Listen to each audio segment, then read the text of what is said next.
Isang malayang pagbati para sa ating lahat. Mabuhay ang FFW! Mabuhay!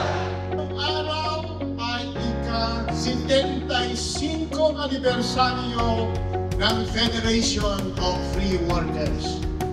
Sa tabi ng Pasig River sa Santa Ana ay napagdesisyonan ni Father Walter Hogan at ni Johnny Tang kasama ang mga leader obrero mula sa pier ng Maynila na magbuo ng isang organisasyon ng mga manggagawa at tinawag nila ito Federation of Free Workers.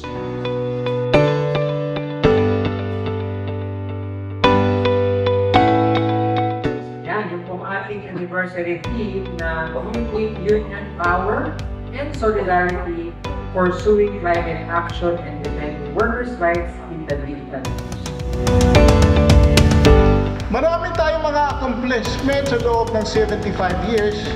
Isinulat natin yan, hindi ko alam kung aabot sa Philippine Graphics, no? Ngayon, pero ganun pa man ay yun ay mga laurels natin. Pero sinasabi ko sa inyo, our laurels is just like the inn that shelters for the night. It is not the journey's end. Kaya po tayo ay naghahanda para sa bagong panahon na ating hinaharap. At sana yung bagong panahon na yan ay hindi katulad ngayon. Ang ipamana natin sa ating mga darating na FFW, sa darating na saling lahi, ay mas magandang buhay. Yung sinabi ni Jesus na the fullness of life, kaaya-ayang buhay para sa mga manggagawa.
Sa Freedom of Association bilang isang kabataang manggagawa, kadalasan nyo pong naririnig na mababa ang porsyento ng nag-uunyon o mga manggagawa na may unyon sa Pilipinas.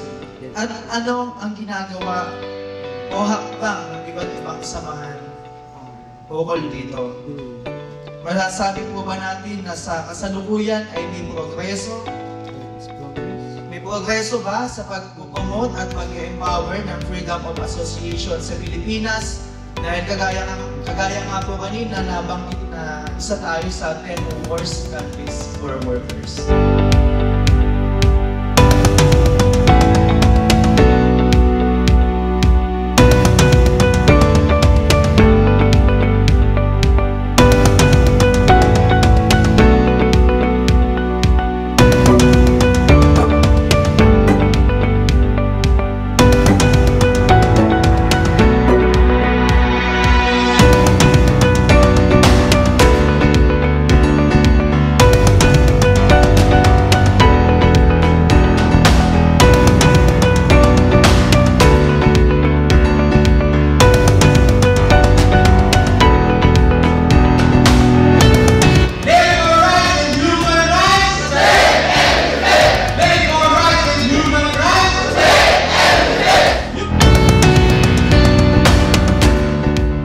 gitna ng kadiliman ng kasaysayan, may isang kabataan naglaban, may tapang, may panindigan.